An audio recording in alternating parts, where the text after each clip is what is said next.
We're here to help you navigate your business growth with strategic conversations and insights from experts in multiple industries.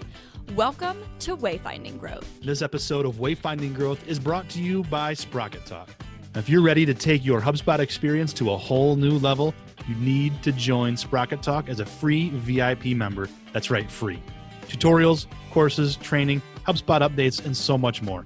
Head to sprockettalk.com/WG to join the movement and get an exclusive Wayfinding Growth deal. Welcome to the show. I'm your co-host, Dan Moyle. And I'm Remington Begg. We're glad you're here.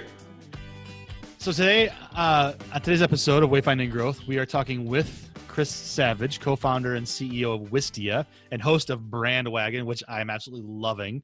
So go watch that or listen to the new podcast as well. That's kind of a spinoff with extra content. Chris's company actually helps brands grow with video and storytelling.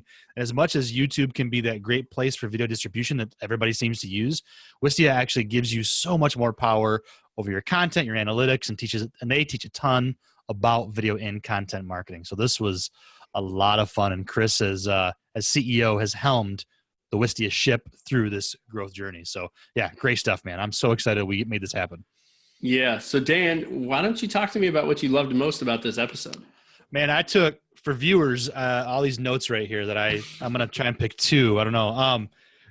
I loved how Chris said that when they had to have a tough discussion with their clients, they tested it out a couple different ways, and they were very honest and very upfront and very transparent, but it missed the mark until somebody told them, just communicate in the Wistia way. This doesn't feel Wistia to us. And it was like this light bulb moment. So that is what branding comes down to, and that was a great thing to unpack. The other thing that he said that really hit me personally in a leadership role, your superpowers can be your greatest weakness. I was like, ooh, that's good. And so he unpacks that. So I like both of those. How about you, man? What did you take away from this? Yeah. So, it's interesting, ties in line with some of the conversations that I'm having with team members even right now. Is like, I don't have all the answers. And historically that felt really uncomfortable. He talked about, he's like, it's actually great when the owner can disclose he doesn't have the answers and try and ask for help to solve them. So that's one. The other one is it takes time to build a business. Like this overnight success, we keep like having this like mentality that I think we compare ourselves towards. And, Wistia has been, trucking along. They've had shipwrecks, they've had wins, they've had a lot of a journey that they've been really great at disclosing, but they've been in business since 2006. 13 years at the time of this recording. So it's been a fun journey, but at the same time, it's work, and I think that that's something people need to compare themselves. I really loved how he talked about profitability, and there's a lot of intention behind things. But one of the most important things that he dropped in there was talking about as you grow, it's easier when you're two people in the first year you're in business, but be really good at being close to your customer as you grow. And I think that is some amazing advice that people are going to be able to like dig in on. And sounds simple, but it's also, I think, something that can get really, really diluted as people grow. We'll say the wrong way, but yeah, that was huge. It's funny how those simple things can be so mind blowing when it's framed the right way, right? Yep. Holy shit. Good stuff, man. Yeah. Great episode. I'm so excited. Here it is, friends. Season 2, episode 12 with Chris Savage. Let's set a course for growth. Well, Chris Savage, welcome to Wayfinding Growth. Happy to have you on. Big fans of Wistia and, of course, of Brandwagon. So welcome to the show, my friend. Hey, thank you for having me. Excited to be here. Absolutely.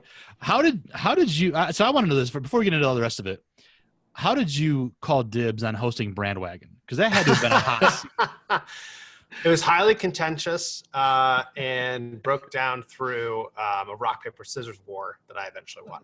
There you go. Yeah. Eventually. I win this. Yep. At that point, I think I'd be like rock, paper, scissors, fire, because it melts everything. So I win. But anyway. That's great. So go ahead, Remington. Kick it off for us. Yeah. So one of the things that we want to know is like the charting the course, we call it. So you can take this, for Wistia, or if you want, you can even bring it to Brandwagon if you want. Both would be great, actually. Okay. But how did you find yourself here today, like in the position you're in at Wistia with Brandwagon? Like talk to us about that journey. Yeah. I think we'll start at the beginning. When we started Wistia, I started with my co-founder, Brendan. We honestly thought that doing a startup meant you could make something and then sell it really fast. And we were incredibly naive. And when I signed on with Brendan to do this, it was like, all right, we're going to do this. We're going to run out of money in 6 months.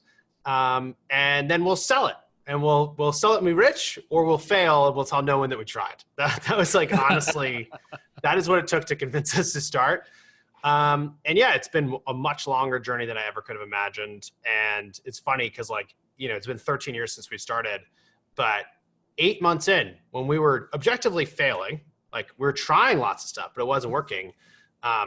It was actually fun. Like I loved waking up in the morning and not knowing what I should do and just guessing, just making stuff up. Like it felt like play. It's just like, well, what should we do today? I remember literally one conversation was like, we're cold calling a lot of people to try to talk to them about video, but like at the end of the day here, maybe we should start cold calling California and do California cold calls. And so that became a thing. And, some of them worked. And I think over time, the company started to scale. We raised a little bit of money and we found our way to, I think, what we do best, which is taking creative risks and like putting the company in a place where we can be profitable. And for me and for Brendan, being profitable, we found is what gives us the confidence to do a lot of the things that we think should work and that we're excited about working, but that were really hard for us to do when we were losing money. And we were losing money in the early days just because we hired some people and you try to grow. We got profitable. And then again, actually, we pushed the company really hard to try to grow the business, to try to grow revenue. We hired tons of people. We got into tons of funnel optimization stuff, all stuff that seemed like it was good. And we thought we were willing to cut into our cash reserves to try to grow. And we noticed that like, as that happened, we got less and less long-term focused and more short-term focused, because when you're losing money and you can count how many months you have left, if you lose more money than you expect 1 month, it creates a lot of stress. And so yeah, we figured out that being profitable gave us confidence. We figured out we wanted to build the business for the long term. We figured out that creative risks were our jam, and that's how I ended up, being here with Wistia. And honestly, that same exact path led us to building Brandwagon. So is that a big risk for you guys to start Brandwagon? Like, take us to that conversation, kind of where to come from, who objected, how did that feel for you as a CEO? Yeah, Brandwagon was actually not hard to do because we thought, we hear from a lot of folks about brand marketing and that they want to be doing brand marketing, but it's confusing. And a lot of brand marketing, especially at startups, feels like it's hard to measure. And so it was actually like, because we were already profitable and because we had set the business up to do this, it was like, well, should we make a bunch of content and go deep on this? Like, worst case scenario is we're going to learn more about it. Yeah. Best case scenario is maybe some people pay attention, and really best case is like this thing takes off. But worst case scenario, we're just going to learn.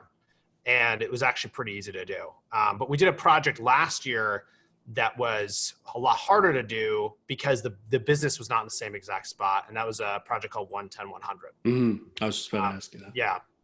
So that's our documentary where we gave Sandwich Video $111,000 and had them make 3 ads for us with different budgets. One with $1,000 budget, one with a $10,000 budget, one with a $100,000 budget. And then we documented the creative process and kind of the link between money and creativity.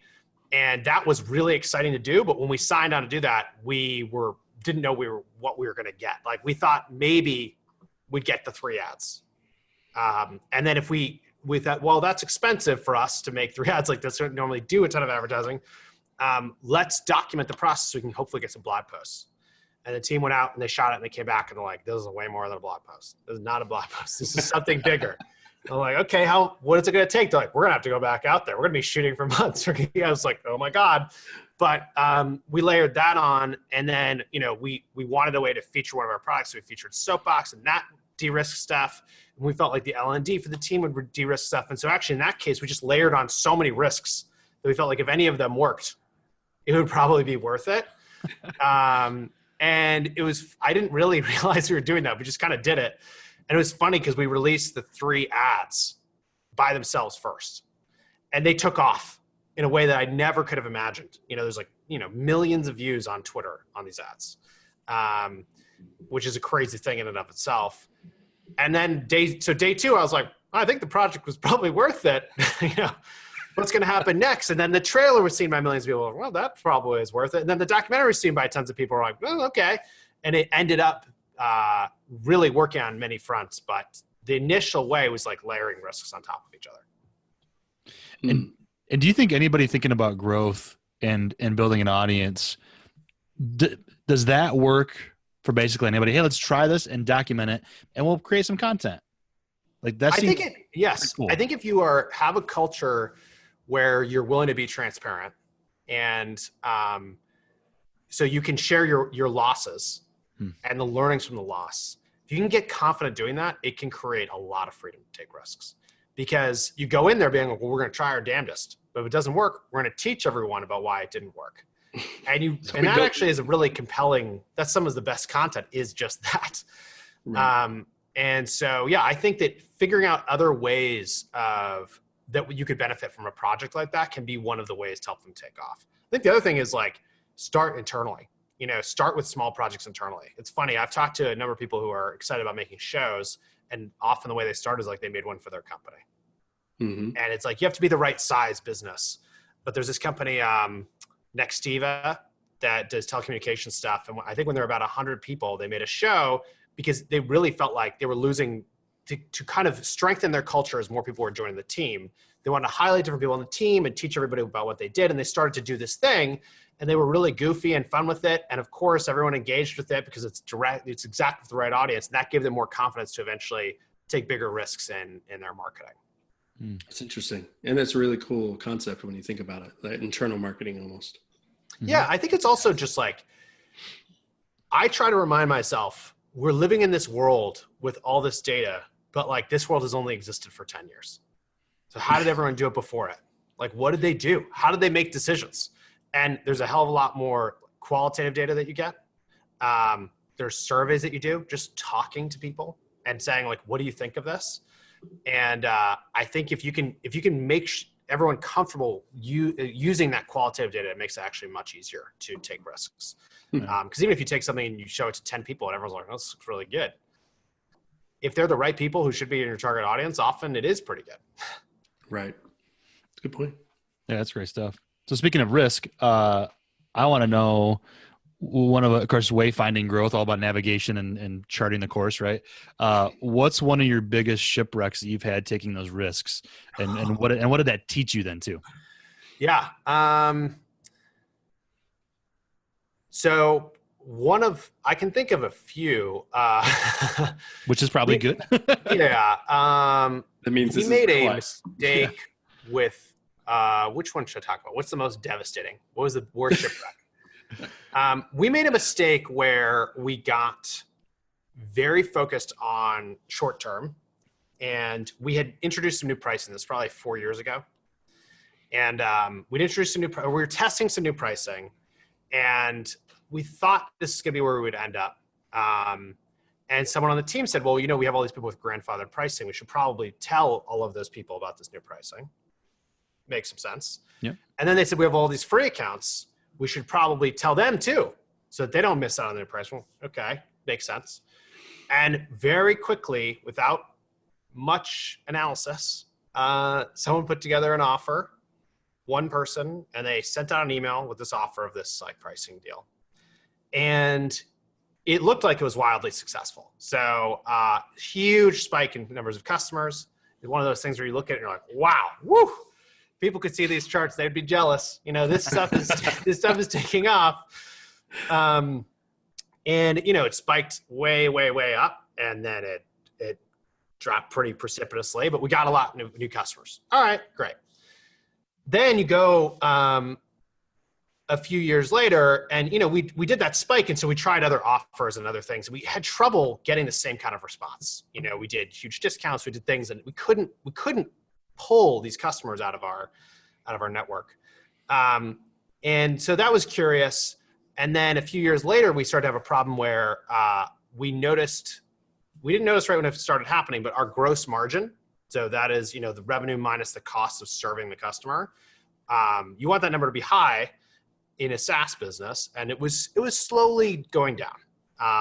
Not so much that was like an urgent issue, but it was like, whatever it was like 70%, 69%, 68%. You're like, okay, no, the hair on fire, not happening yet. Like, I'm okay. And then this is like years after we made that pricing change. Someone on our business intelligence team was like, oh, I've done some analysis and we are very underwater with some of our customers. I'm like, okay. And you go look. And what we had done is we created some places in the product or in that deal where you could get unlimited videos and a limited audience size. And people had discovered this pricing. And so what did they do? They started using us for storage, and they started using us just for video encoding and all of these different things.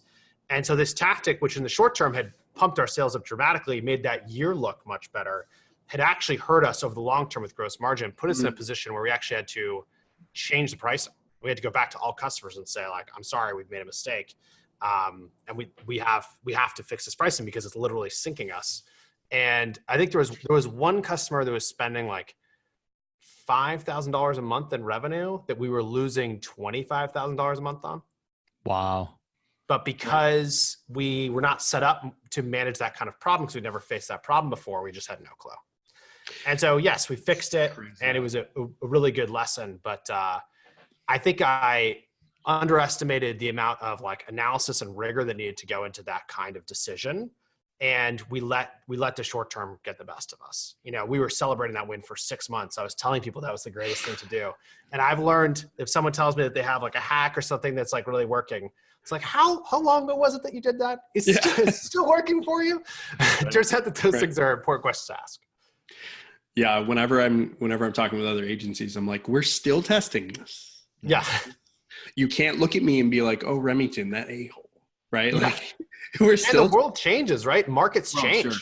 And I feel like that's the other thing is like, you can test, and you think it's working and the market shifts and you're like, you got to follow your instincts again. So question on that.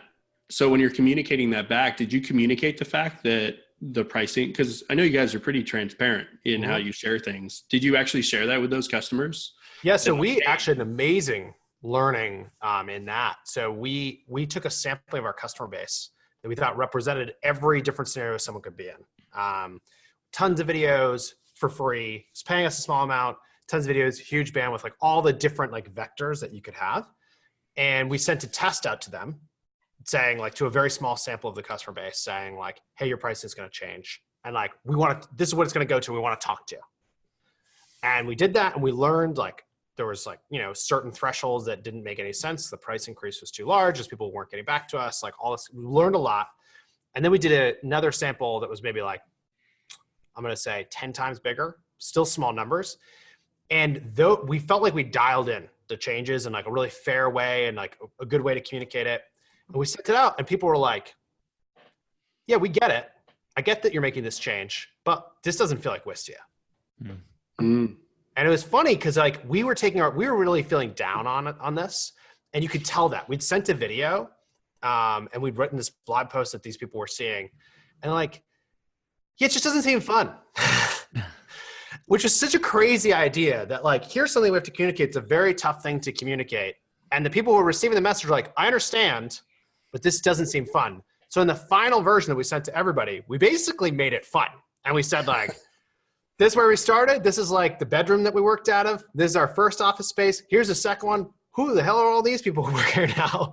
Like, and we've grown a lot as a company and we have to evolve. We have to change. We basically had much more fun with it, but we also communicated the exact same information. And the wild thing was we changed prices for over 10,000 paying customers. Most people were unaffected too. And there was maybe, I'm going to say a total of like 15 tweets about this, and 10 of them were positive. And that's so awesome. we'd found a way to communicate a very hard thing in a Wistia way. And by keeping it on brand, it actually allowed people to absorb the message and a reminder of like why they set up with Wistia in the first place.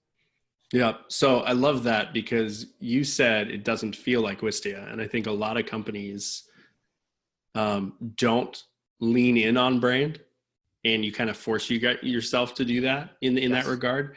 And I think it's pretty, it's funny because I talked to George B. Thomas about this about 6 months ago. We have all of the video platforms like because we have to advise on which ones to use and how to use them.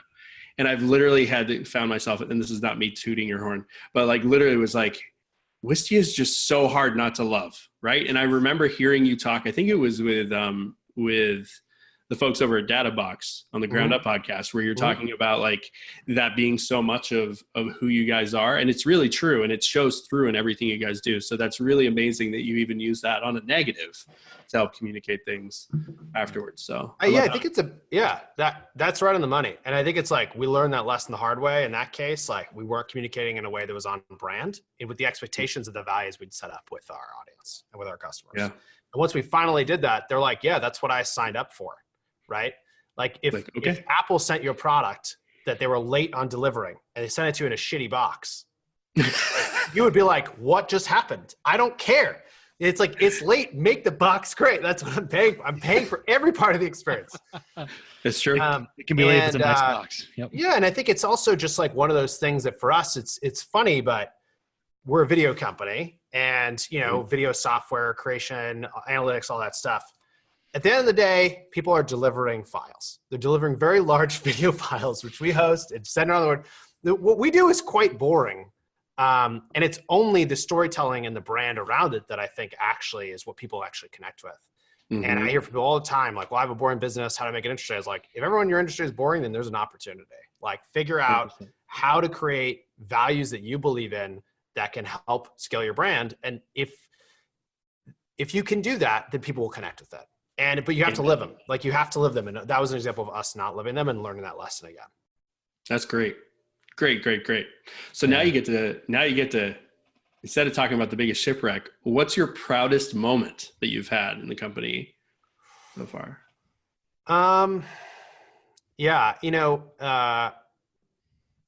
When we faced it, so we faced this decision 2 years ago, 2017, of whether or not we should sell the business. And, if you remember when we started, that's what I thought we were going to do. Yeah, I wanted to sell. That is like, I think why most people start companies, or at least that's what they tell each other.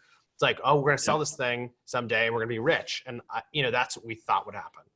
And it's funny, but in the early part of 2017, we had 3 different companies approach us to buy Wistia. And Brendan and I, historically, the people poke around tech companies all the time and try to buy or get information from you or whatever. But this time it seemed real. We knew the companies, we respected all of them. We started having conversations. And it was funny because only in this process of having these conversations about what we would do if we sold the business, did Brendan and I have conversations about like, well, why are we selling? Why would we sell? We're like, well, we're not having the fun that we used to have. And we're not things aren't as creative as they used to be. And we realized if we sold Wistia, we'd try to rebuild a Wistia. We knew the types of people we'd want to hire. We knew some of the problems we wanted to work on. Like, it was this realization that we'd actually screwed up the thing that we loved.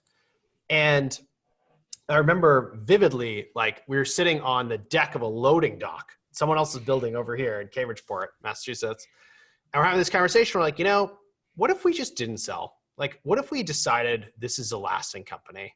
And we'll do our darndest to build a lasting business. How amazing would that be if we could fix the things that we'd screwed up? And one of the challenges with that was if we were to decide not to sell, then we have some angel investors where it's 1.4 million. People don't invest to get nothing back; they invest to get a return. So if we're not selling, they're not going to get a return. And we'd also been giving stock options to our team and saying like, "Here's a piece of the company. Hopefully someday we'll sell the business and you'll get something for this." And we realized we don't want to sell. And if we're not going to sell, we have to do right by everybody. And so we ended up making the decision to raise debt so that we could buy out our investors and give our employees a return. And that was it's funny, in many ways, a really hard decision to make, and in many ways, an easy decision. When we made that decision, basically bet on ourselves and bet on the business that we could continue to grow, we could serve the debt, we could become profitable again, we could do that creative stuff again. And if it didn't work, it would be a large embarrassment, but at least we would have taken care of everybody. And so we ended up doing that and doing the buyback and taking care of everyone and set ourselves up to be profitable again. And so I think it's funny because it's one, when you're trying to make decisions like that affect everybody and affect your customers and everybody, you try to get to a place where you can sleep well at night. And you'd think when we were getting all these offers to sell the company, we would be sleeping well. Mm-mm. No, I was not sleeping well. There was actually a day we sent an email. We're like, if they come back with this number, we're going to be in trouble. Like, because there's no way we're not going to take that number. And it was actually, once we made this decision not to sell, it was like instantaneous, better sleep, clear decisions. And I think that's probably that restructuring and kind of finding our way back to our roots is probably the thing that I'm most proud of. It's amazing. So at this point, you're not thinking about selling that anymore. So do those stock options then go away? Because I know, like, in a lot of those SaaS companies, especially when I hear out of Boston and stuff, these startups offer these great packages that, well, someday you'll be rich. But now, do you still offer those? Is that like now out of it's gone, it's just you and Brennan? How does that work? Yeah. So great question. And I mean, to be totally fair and clear, like, we gave stock options to early employees, and I think that was incredibly impactful to them, like the result we were able to get. And that's because we couldn't pay them as much. And that's the trade-off you're making, but they took a big risk. And, everyone dreams of like of selling a business. And I think the offers we turned down were life-changing offers. And so when we did the buyback, we tried to do it at like a similar price, like very close to that exact offer, to try to take care of everyone. But if you go and ask people about this, like, if you really do the math on options, it's just often fuzzy, because like, if you're not public, then, what is the valuation metric? Like, how many multiples is it? How fast you're growing? All these things affect a number that make it hard to make it very unpredictable. So when we did the deal and the restructuring, we wanted one deal that would get us through to this other side. So we told our angel investors who had preferred shares that if you want to do this deal and you want to participate, you need to vote to convert to common shares. So it's the same type of shares that Brendan and I have. So anyone who didn't sell things, they're going to be on the same boat as Brendan and I, and they'll be taken care of however Brendan and I are taken care of over time. And then for the team, we said, you can hold on to the options if you want to, but we're going to introduce profit sharing. We want one incentive structure for each person. So if you keep the options, no profit sharing. If you sell your options, then we will do profit sharing. And the nice thing about profit sharing is that everyone can see the tangible impact on like how much profit we have on a monthly basis, on a quarterly basis, on an annual basis. And you can do the math, and it basically works out to a bonus percentage. And so that is what we have done. And it's worked really well. Actually, in this bizarre way, people talk about options as a way to create ownership in the business, but the numbers are so fuzzy, it's very hard to do that. And what we've seen with profit sharing is, by having hard numbers that people can understand and they can actually affect, that the first day that we had an all hands meeting after talking about the profit sharing and introducing profit sharing, there was like, anyone have any questions about the finances? There was like a million questions. And like, why do we have this extra office space? Why are we doing X, Y, Z? Can we cut costs over here? Blah, blah, blah, blah. All these questions. Yeah. And they're really healthy questions, actually, which is like, how do we run the business better? And so for us, that's the incentive structure that we've used. And anyone that we're hiring who joins gets to participate in profit sharing. Awesome. That's awesome. Cool. And I remember reading that increasingly long article a while back about you guys are taking on debt. Was it how an offer to sell Wistia inspired you guys to take on debt? Our like 4,000 word tome.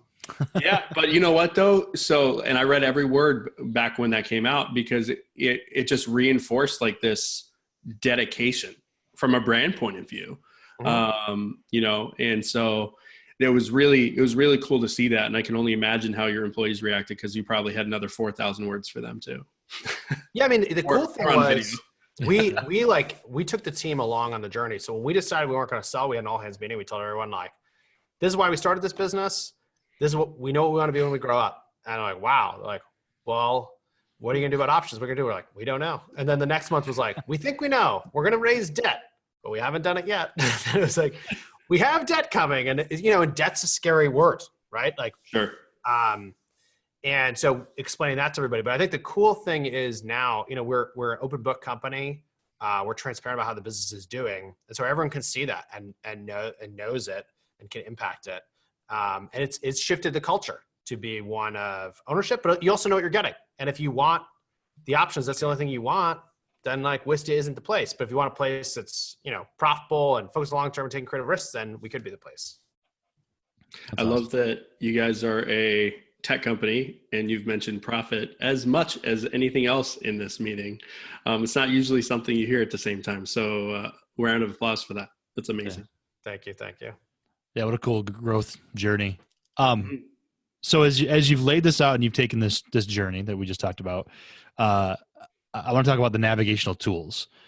So I was doing a little research beforehand, and one of your LinkedIn recommendations called your imagination vivid, and it describes your unlimited endurance when developing ideas and founding and developing Wistia. So those, I would guess, unlimited endurance and develing ideas. Must be nice. Right? Those must be tools. It's great. Yeah. Well, let's talk about some other navigational tools. Like, what do you look back now and think, okay, this is what I had, or this is what I wish I had when taking this journey? Yeah, I think in a lot of cases, I'm a believer that your superpowers are often also your weaknesses. And so like the things that you're an extreme at are going to benefit you in some way and they're going to hurt you in some way. And I think like we've always had this, like this, you can call it endurance, you can call it long-term thinking, but Brendan and I from the beginning have had a crazy long-term view on what we're trying to do, to a point where we saw this change happening with online video and we're like, the codecs have changed. There's open source tools. There's going to be video everywhere. Businesses are going to adopt this. And we like jumped in and did this thing that took like 6 years before like, the traction's coming, like that's kind of lunacy. But it's worked to our advantage because we stayed so focused on the long term. I think there was a period of time when we were trying to fake it to make it. We were trying to act like a bigger company. We were trying to have all the answers. And I thought as a leader, you're supposed to have all the answers, aren't you? Like people are supposed to ask you questions, you have all the answers. And it took me a while to figure out that like, you're not. Like actually the leader should be the first one to say, I don't know the answer. Let's figure it out.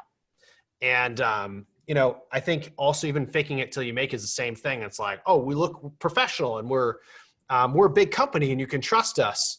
And that's what you think the message is that you're putting out into the world. But everyone who's looking at your message, when you're saying things like that, they know that you're for people. Like you can't hide it. Like it's in the design, it's in the presentation, it's in the LinkedIn page. Like it's clear that you're a small business and you have to actually own that and recognize that there are a lot of people that literally, they want to be the first person using a product because they see it as an edge. And if they are the first person to use a new thing, and that's where they think most of the opportunity is going to be, they will purposely pick the company that has 2 people doing it versus the company that has 200.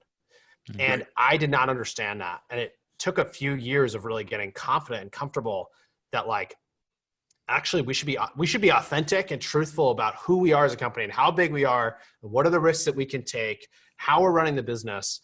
And we should put that out into the world. And the people who want to work with a company like us at the stage we're at, they'll pick us. And I wish I had learned that earlier. I think we would have had a bunch of lessons. A bunch of things would have happened faster. And then I've learned also something that is like,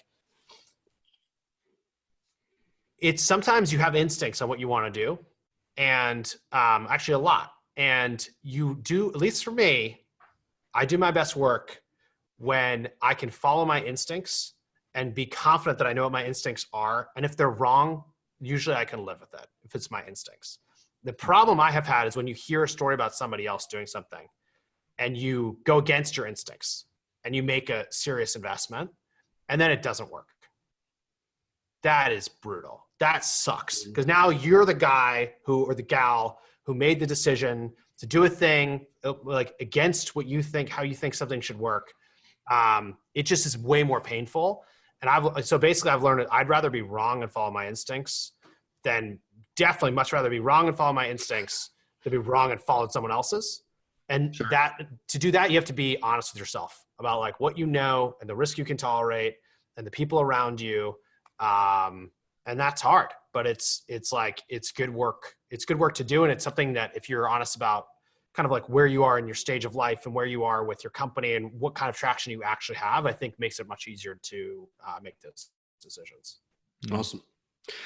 So I've got a couple questions for our visitors and or viewers and listeners, because we didn't ask this in the beginning. So Wistia, obviously is your company. How long have you had Wistia?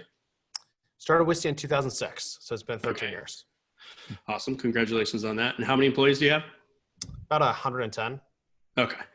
There we are. So at least some perspective. Yeah. That's good. But that's awesome. And so in that first year, how many employees did you have when you were like, oh, we're doing this? 2. 2. Love it. Okay. That's the answer I wanted. So thanks. Yeah. It was work. Yeah. All right, Dan, I know you had, I came in and snuck that one while you No, were. that's all right. It's conversation, isn't it? Right. So those are good navigational tools. Now, if you could go back and say, okay, I want to be a wayfinder for someone else, what advice would you give them to make their like North Star? I would say find who you think your best customer is and stay like very, very close to them.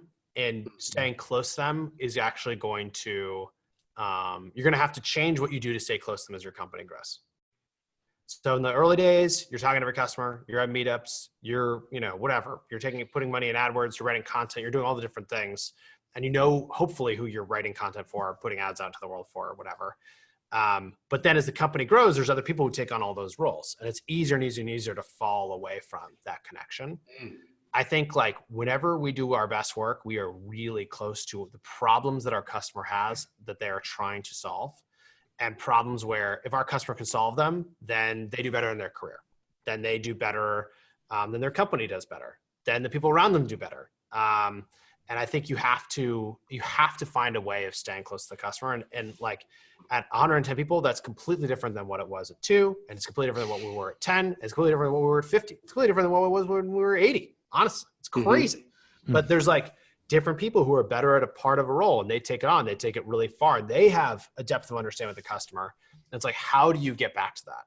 And so like today, when I think about running Wistia, I try to have like a balance of information that's coming in from like, what am I hearing about our customers from our support team, people who are already existing customers, from the sales team, people who are talking to potential customers, research, people who maybe could be customers someday, maybe couldn't, product management. Then I go talk to the customers. Then I go talk to the partners. And you have to get like this mix of conversations and information to try to get a clear picture of the challenges that somebody actually has today and what challenges you think they're going to have next.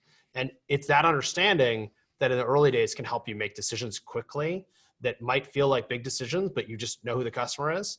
And it's the same thing that you need when your company is much bigger. If you want to continue to make big decisions quickly, you need to know the problems your customers have, and you need to know where they're going. Love it. Great advice. Absolutely. Amen. There's a ton of good information here, Chris. This has been absolutely fun. Before Remington maybe takes over here, I want to ask kind of a side question. What is an art semiotics degree? Did I say that right? That's right. Yeah. So I went to Brown University in Providence, Rhode Island, and Brown likes to do things differently. No curriculum. They have the open curriculums. Take any classes you want, create your own major. Art semiotics was a combination of 2 degrees. One was visual arts and the other one was modern culture and media. But effectively what it meant was like the theory behind filmmaking. And so I wanted to do film in school, and I wanted to learn like the production aspects of it. But at Brown in art semiotics, that means like a lot of theory, a lot of film theory. And yeah, so and they just do it differently. So it's called art semiotics.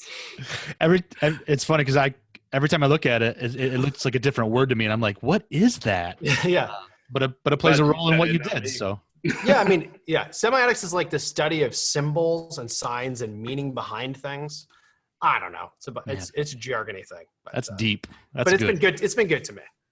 Well, what's awesome is it sounds like you're actually doing what you went to school for in one way, shape, or form. That is the weirdest thing about this whole thing, honestly. It's like I went to school for film. I worked on this feature documentary that I was so fortunate to work on. I started as an intern, and we did pretty well with it. And then I worked a bunch of other film roles, and I was like, actually, I don't know if film is the thing for me. I'd always dreamed of making a software company. Software's like in my blood. My dad's a professor of computer science. My brother does computer science. My former brother-in-law is computer science. Like it's all around me. Beta testing shit in the early days. So then I was like, software company. And then here we go. The 2 things together. Like now we're just like, it's so weird. It's awesome. It's amazing. And now you have a production called Brandwagon. Crazy. Yeah. That's right. Full circle. That's great. So my last question, I just had to ask this: where'd all those VHS tapes come from, or at least the covers? These are all real. You could take any of these, plug them in, they'll work. Oh, wow. Where did they come from? Have you heard of Savers? Yeah. Savers is like a discount. I have actually, yeah. Yeah, discount store. A lot of them are from Savers, and we put out a call internally, and there's a few people who are like, oh, I still have a bunch. So I love that. It is funny though, because the era that these movies represent, like I don't know how much you can see, but it's like Honey, I Shrunk the Kids, Good Will Hunting, Platoon, Notting Hill, like it's ridiculous. The Rock, like this is the era of movies that I grew up with. Yeah. And I love. Then most of them, they kind of made it to DVD, but it's just from that very, very specific era. Like if you are 35 and you look at this wall, you're like, yeah, I've basically seen 90% of these. Yeah. It's a weird experience. It takes me back every time. Absolutely. More kids are gonna be like, "What's that black box?" Yeah. What is this thing? Yeah. Why do you have this physical media, Dad? That's great. So, Chris, this has been fun. So, is there anything else that we didn't ask you that you want to make sure that our listeners and viewers know? No, you guys ask great questions. I would say the big thing we're having a lot of fun with right now is Brandwagon, which we talked about. Check it out. Got more fun guests coming up and more fun interviews. And doing our thing at Wistia, just hanging. Awesome.